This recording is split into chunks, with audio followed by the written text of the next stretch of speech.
வேண்டாம், விடு விடு. அவதான் அம்மாவை கொன்னது. ஆமா, விடு.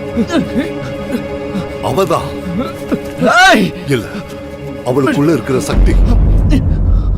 என் பொண்ணுக்கு ஒரே ஒரு எதிரி தான் இருந்தா, அரவிந்த். ஆனா அவளுக்குள்ள இருந்த சக்திக்கு ஏராளமான எதிரிங்க இருந்திருக்கு. அதுல ஒருத்தங்க தான் உன் அம்மா. யாரு யாருன்னு கேக்குறல்ல? யாரது?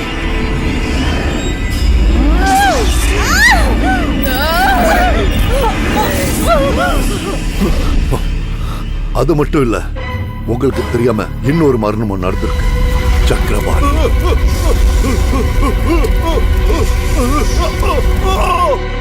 பகவதியோட திருப்திக்காக இந்த பலிக்கல்ல ஏராளமானவங்க முட்டை எரிஞ்சிருக்காங்க.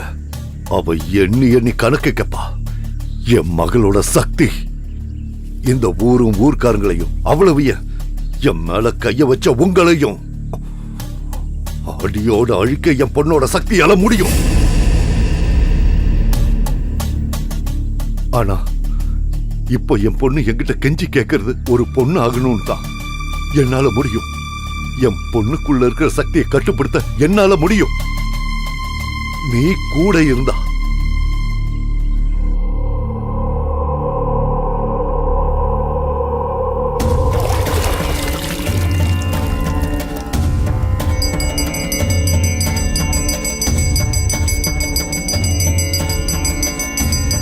அம்மா தேவி, என்ன மன்னிச்சிடுமா. அம்மா, மனக்கண்ணால பாக்குற நீ எல்லாத்தையும் மன்னிச்சிருமா. தப்பான நேர காலத்துல இந்த விளக்கை ஏத்தி வைக்க வேண்டியதா போயிடுச்சு. பூசாரி ஐயா, என்ன இது? யார கேட்டு இதெல்லாம் பண்ணீங்க? இந்த கோயிலோட உரிமையாளரே சொல்லிட்டாரு. அதோ வினயனையே நீங்க கேட்டுக்கோங்க. உரிமையாளரா? எவ்வளவு நாள் எங்க போய் தொலைஞ்ச நீ? இப்ப இந்த கோயிலுக்கு சொந்தக்காரங்க நாங்க தான், அதுவும் இந்த ஊருக்காரங்க. நான் ஒன்னும் என்னோட உரிமையை கேட்கவோ வாங்கறதுக்கோ இங்க வரல. இந்த ஊருக்கும் ஊர்ல இருக்கிறவங்களுக்கும் நல்லது செய்யணும்னு நினைச்சேன். அதுக்காக தான் கோயிலை திறக்க சொன்னேன். இந்த ஆளை கொண்டு குளத்துல தூக்கி போடணுங்க. ஊரையே நாசம் பண்ண உன்னை ஊரை விட்டு அனுப்பணும். குமார், கொஞ்ச நேரம் பேசாம இரு. ஐயா, நீங்க எங்களை சமாதானப்படுத்தாதீங்க. தப்புதான், நான் செஞ்சது பெரிய தப்புதான். அதுக்கு நான் பிராயச்சித்தம் செய்யணும். உன்னோட பரிகாரம்லாம் ஊர்க்காரங்களுக்கு தேவையில்லை. இவனையும் இவன் பொண்ணையும் அழிச்சிருவோம். அப்போ போங்க, போய் அந்த சூரியன் காட்டு மனைக்கு தீய வைங்க. அதுல பிரபாவை கட்டி வச்சு கொளுத்துங்க. கண்டிப்பா அதை நாங்க செய்வோம். அறிவு கட்டத்தனமா பேசாத குமார். சொல்றதுக்கு நிறைய விஷயங்கள் இருக்கு. உன்னி நம்பூதிரி செத்ததுக்கு அப்புறம் சூரியன் காட்டு மனையில அரவிந்தன் செஞ்ச பிரச்சனை 1-2 இல்ல. அதை கேட்கத்தான் இங்க யாருமே இல்லையே.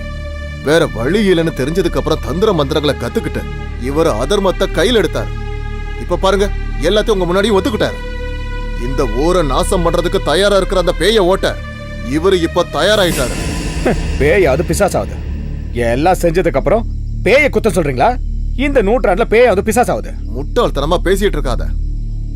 ஊரை நாசம் பண்ண காத்துட்டு இருக்கிற அந்த பேய் கதவை சாத்தி வச்சா மட்டும் அடங்கிடாது. 2 பேரையும் சரமாரியா அடிச்சு கட்டி தொங்க விடணும் சாமி. அந்த ஆளை எங்க கிட்ட விடுங்க, நாங்க பாத்துக்கிறோம். தயவு செஞ்சு யாரும் தப்பு பண்ணாதீங்க. ஒருவேளை அவர் சொன்னது சரியா இருந்துச்சுன்னா அத ஊர்க்காரங்க நாங்க முடிவு பண்றோம். அடிச்சாதான் இவனுங்களாம் வழிக்கு வருவானுங்க. புடிச்சு கட்டுங்கடா இவனை.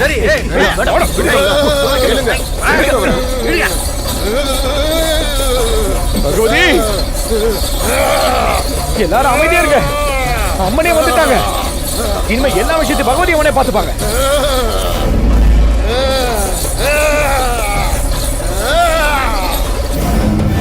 இன்னுமா தெரியல நான் யாருன்னு உனக்கு தெரியலையா? எல்லாத்தையும் சொல்லிடுறேன். எனக்கு முன்னாடி இப்படி வந்து நிற்கிறது யாரு? அம்மா தேவி, எனக்கு தண்டனை கொடுங்க. நான் செஞ்ச தப்புக்கு தண்டனைய ஏத்துக்கிறேன். தேவி,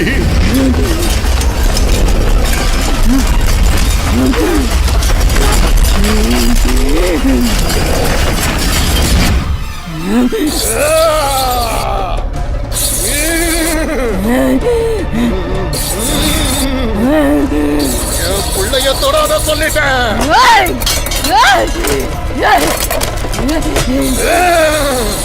அவளுக்கு நடந்த தப்ப மன்னிச்சிட்டேன்.